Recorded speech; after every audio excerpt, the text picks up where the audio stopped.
Hi children, how are you? I hope you all fine. From today onwards we will learn 12th physics.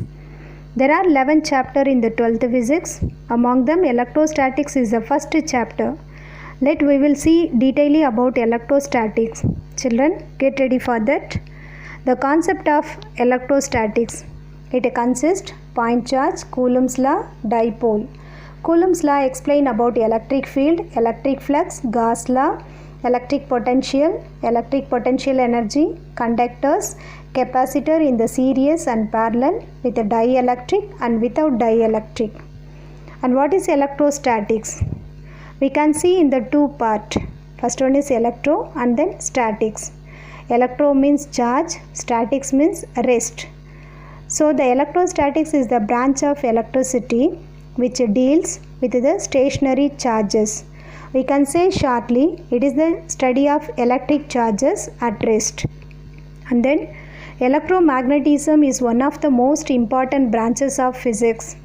The forces we experience in everyday life are electromagnetic in nature except gravity. Children, we studied about the gravitational force, tension force, friction, normal force. Are you remember that? We will see about gravitational force. It is the attraction between two objects due to their mass. And then tension force. It is the pulling force transmitted actually by the means of a string. And the next one is friction. It is the force extracted by the surface as an object moves across it. Finally, normal force. In mechanics, the normal force is the component of a contact force that is perpendicular to the surface that an object contact. What is the origin of these forces? Except gravity, all forces which we experience in everyday life arise from electromagnetic forces within the atoms. Children, we will see some example of electrostatic force. The first one is pushing an object by our hand. And then we stand on air due to electromagnetic force. So the next topic is historical background of electrostatic charges. 2 millennia ago, the Greeks conducted some experiment using rubber rod, glass rod, amber and animal fur. From that experiment, that observed the following inferences. The charging of rubber rod and that of glass rod are different from one another. Thus, unlike charges attract each other. The charged rubber rod repels another charged rubber rod, which implies that like charges repel each other. Therefore, two kinds of electric charges exist in the universe. If the net charge is zero in the object, it is said to be electrically neutral. Thus, there are the two kinds of charges exist in the universe. The one is positive charge and another one is negative charge. In 19th century and beginning of 20th century, J.J. Thomson and Rutherford suggested that the atom is electrically neutral and is made up of the negatively charged electrons, positively charged protons and neutrons which have zero charge. When an object is rubbed with another object, some amount of charge is transferred from one another due to friction. So, the charging the object through rubbing is called triboelectric charging. And the next topic is properties of charges. There are the three basic properties of charges. The first one is electric charge, and the next one is conservation of charges, and the next one is quantization of charges. First, we will see about electric charge. It is another fundamental property of particles. The SI unit of charge is Coulomb. And the next one is conservation of charges. The total electric charge in the universe is constant and charge can neither be created nor be destroyed. In any physical process, the net change in the charge will always be zero. And the next one is quantization of charges. The charge Q on any object is equal to an integral multiple of this fundamental unit of charge. So we can write Q is equal to Ne. Here the Q is charge, N is any integer. E denotes the fundamental unit of charge. So this is called quantization of electric charge.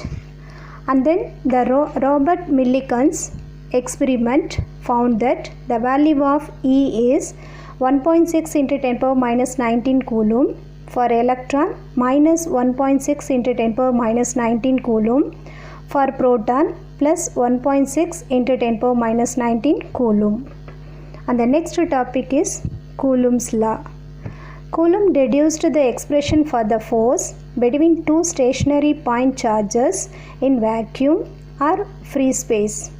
According to Coulomb, the force on the point charge Q2 extracted by another point charge Q1.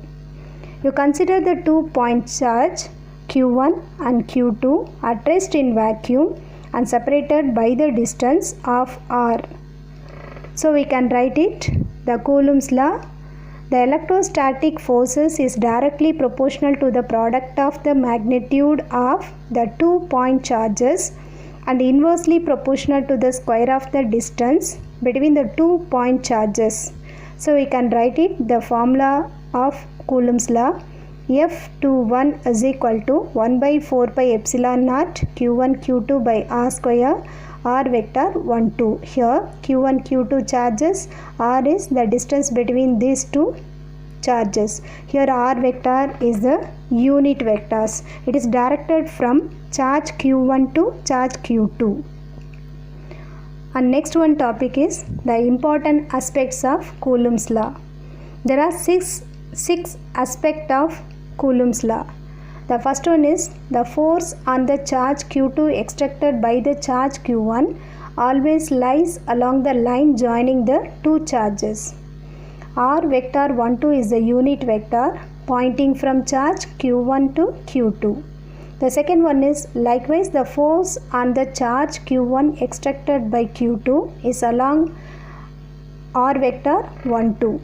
The third aspect is K is equal to 1 by 4 pi epsilon naught and its value is 9 into 10 power 9 Newton by meter square by Coulomb square.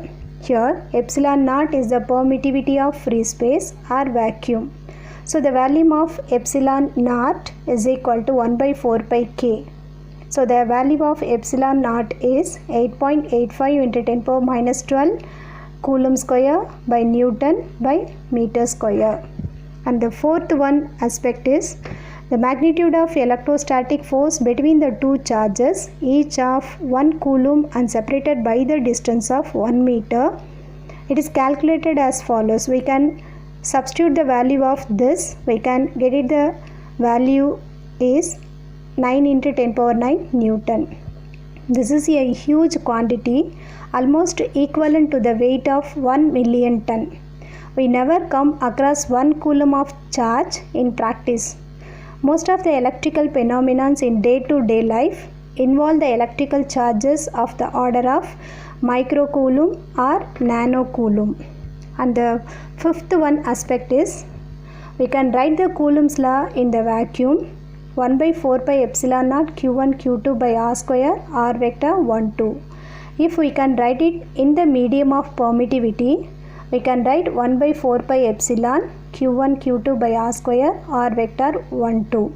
Since epsilon greater than epsilon naught, the force between the 2 point charges in the medium other than vacuum is always less than that of in vacuum. We define the relative permittivity for a given medium as epsilon r is equal to epsilon by epsilon naught. Here the epsilon r is relative permittivity. Epsilon means medium of permittivity. Epsilon naught is permittivity in the vacuum. For vacuum or air, epsilon r is equal to 1 means all other medium epsilon r greater than 1. And the sixth one aspect is Coulomb's law has same structure as Newton's law of gravitation. Both are inversely proportional to the square of the distance between the particles.